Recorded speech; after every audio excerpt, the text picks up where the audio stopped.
வணக்கம் மக்களே, big Boss season 9 இன்னைக்கான முதல் ப்ரெமோ வந்துருச்சு. பார்த்தீங்கன்னா இந்த வீக் ஃபுல்லாக கோ கண்டஸ்டன்ட் எல்லாம் உள்ளக்கு வராங்க. இது ஒரு செலிப்ரிட்டி ரவுண்டா இல்லை வன்ம குடோன் ரவுண்டா அப்படிங்கிற ஒரு விஷயமே புரியாமல் இருக்குது. வரவங்க எல்லாருமே தன்னோட மனசில் இருக்க வன்மத்தை தான் கொட்டி கொட்டி கொட்டி கொட்டிக்கிட்டு இருக்கிறாங்க. அதுக்கு ஏற்ற மாதிரி பிக் பாஸும் இது என்ன லைட்டாக இது நம்ம இன்னும் கொஞ்சம் எண்ணெயை ஊற்றி இன்னும் கொஞ்சம் கொளுத்தி போடுவோம் அப்படின்ட்டு ஒரு டாஸ்கையும் வேற கொடுத்துட்றாரு. ஆமாம் கைஸ், இன்னைக்கு இந்த மார்னிங்கே ஒரு டாஸ்க் கொடுத்துருக்காரு. என்னன்னு பார்த்தீங்கன்னா, இந்த வீட்டில் மறக்க முடியாத உங்களுக்கு நடந்த ஒரு விஷயத்த நீங்கள் எல்லாத்தோடையும் பகிர்ந்துக்கணும் அப்படிங்கிற ஒரு டாஸ்க்கை கொடுத்துருக்காரு. ஓகேவா?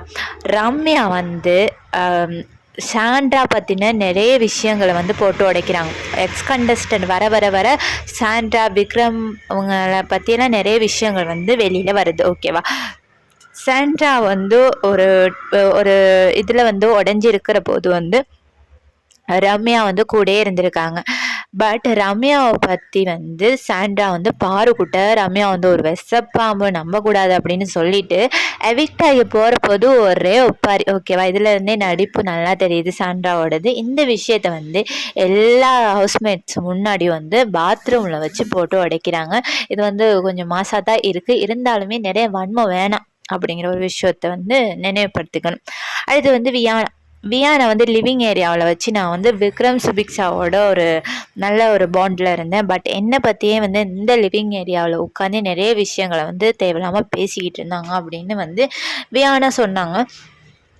இருந்தாலுமே நான் பார்த்ததில் விக்ரம் சுபிக்ஷா வியானா எஃப்ஜேவோட இருந்த அந்த நேரத்தில் அவங்கள பற்றி பேசியிருக்கலாம். ஏன்னா சுபிக்ஷா வியானா முன்னாடியே சில விஷயங்களை போட்டு உடைச்சாங்க. வியானா இந்த வீக் ஒழுங்காக விளையாடலை அப்படிங்கிற ஒரு விஷயத்த அவன் முன்னாடி தான் போட்டு உடைச்சாங்க. அதனால இந்த விஷயத்தில் விக்ரம் மேலேயோ இல்லை சுபிக்ஷா மேலேயோ தப்பு இருக்கிற மாதிரி எனக்கு தோணலை. வியானா அதை தப்பாக புரிஞ்சுக்கிட்டு இங்கே நிறைய விஷயங்களை பேசுகிறாங்களோ அப்படிங்கிறது எனக்கு தோணுது. பட் சாண்ட்ரா பற்றின உண்மைகளை போட்டு உடைக்கிறதெல்லாம் நல்லா இருக்குது. ஏன்னா சாண்ட்ரா பற்றி உள்ளுக்குள்ளே நிறைய பேருக்கு தெரியாது. இப்போயுமே ஒரு ஜோன் உள்ளுக்கு இருக்கிறாங்க சாண்ட்ரா.